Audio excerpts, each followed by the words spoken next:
Assalamualaikum warahmatullahi wabarakatuh. Selamat datang di my channel Pak Guru Mei, channel yang membahas tentang materi-materi pendidikan agama Islam. Pada kali ini kita akan membahas tentang indahnya membangun mahligai rumah tangga. Dalam Al-Quran dijelaskan, A'udzubillahi minasyaitonirrajim. Wallahu ja'alakum min anfusikum azwaja wa ja'alakum min azwajikum banina wa hafadatan wa razaqakum minat thayyibat afabil batili yu'minun wa bi ni'matillahi hum yakfurun, yang artinya, dan Allah menjadikan bagimu pasangan suami atau istri dari jenis kamu sendiri dan menjadikan anak dan cucu dari pasanganmu serta memberimu rezeki dari yang baik. Mengapa mereka beriman kepada yang batil dan mengingkari nikmat Allah Subhanahu wa ta'ala? Kemudian pengertian pernikahan, adapun pengertiannya secara bahasa yaitu artinya nikah berarti mengumpulkan, menggabungkan atau menjodohkan. Dalam Kamus Besar Bahasa Indonesia, nikah diartikan sebagai perjanjian antara laki-laki dan perempuan untuk bersuami istri dengan resmi atau pernikahan.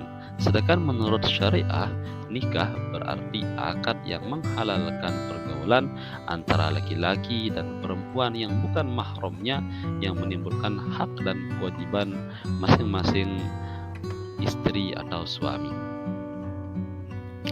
Setelah kita mengetahui definisi dari sebuah pernikahan, maka selanjutnya kita dituntut untuk mengetahui tujuan-tujuan dari pernikahan itu sendiri. Tujuan yang pertama yaitu memenuhi tuntutan naluri hidup manusia. Hal ini sesuai dengan hadis Nabi yang menyatakan dari Abi Hurairah radhiyallahu anhu bahwasanya Nabi Muhammad SAW bersabda, "Tungkihul mar'atu li arba'i, limaliha wali hasabiha wali jamaliha wali diniha fazfar bidzatid din taribat sejaraka," yang artinya wanita dinikahi karena 4 hal: karena hartanya, kedudukannya, kecantikannya, dan karena agamanya. Nikahilah wanita karena agamanya, kalau tidak kamu akan celaka. Kemudian tujuan pernikahan yang kedua adalah menjadikan hidup tenang. Di dalam Al-Quran dijelaskan, wa min ayatihi anna khalaqalakum min anfusikum azwaja litaskunu ilaiha wa ja'ala bainakum mawaddatan wa rahmah inna fi dzalika laayatin liqaumin yatafakkarun. Dan di antara tanda-tanda kebesarannya ialah Dia menciptakan pasangan-pasangan untukmu dari jenismu sendiri agar kamu cenderung dan merasa tentram kepadanya, dan Dia menjadikan di antaramu rasa kasih dan sayang.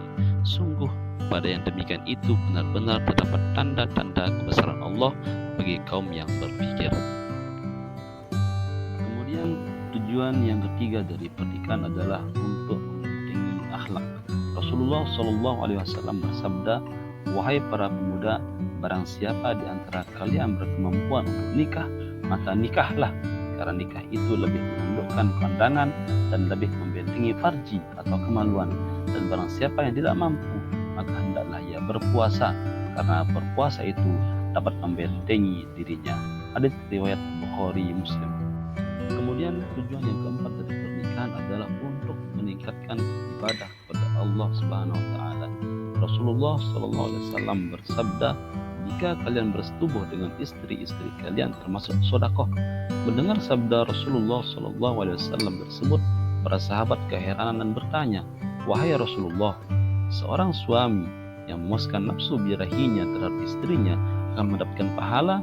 Nabi Muhammad SAW menjawab, "Bagaimana menurut kalian jika mereka, para suami, bersetubuh dengan selain istrinya? Bukankah mereka berdosa?" Jawab para sahabat, "Ya benar." Boleh bersabda lagi, "Begitu pula kalau mereka bersetubuh dengan istrinya di tempat yang halal, mereka akan memperoleh pahala." Selanjutnya, tujuan pernikahan yang kelima adalah untuk mendapatkan keturunan yang soleh.